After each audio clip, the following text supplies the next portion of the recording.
अस्सलाम वालेकुम वरहमतुल्लाहि वबरकातुहू। अगर दांत में दर्द हो तो कौन सा दम करना चाहिए?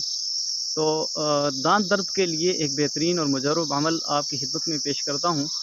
अगर किसी शख्स को दांत में दर्द हो तो आप उसको बोलें कि अपनी शहादत वाली उंगली अपने दर्द वाले दांत पर रखे और फिर आपने पूरी तवज्जो और ध्यान के साथ 7 मरतबा सूरह फातिहा पढ़नी है और उस पर दम कर देना है। और उसके बाद ये वाली आयत जो सूरह नाम की है, इसको पढ़ना है, अऊज़ु बिल्लाहि मिनश शैतानिर रजीम, बिस्मिल्लाहिर रहमानिर रहीम, वलिकुल्लि नबइम मुस्तक़र्रुन व सौफ़ तअलमून। ये आपने 71 मरतबा इस आयत को पढ़ना है और उस मरीज़ को दम कर देना है।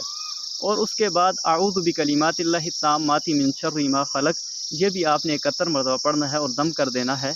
इंशाअल्लाह इस अमल से जो दांत के दर्द वाला मरीज़ होगा, इंशाअल्लाह उसको अल्लाह पाक शिफ़ाए कामिला नसीब फरमाएंगे और दांत दर्द से उसको नजात हासिल हो जाएगी। इंतहाई मुजर्रब अमल है, इसको ज़रूर आज़माएँ। और अगर आप हमारे चैनल पर नए हैं तो इसको लाज़मन सब्सक्राइब करें ताकि रोज़मर्रा की नई आने वाली वीडियोज़ और अमाल आप तक पहुँचते रहें। अस्सलामु अलैकुम वरहमतुल्लाह।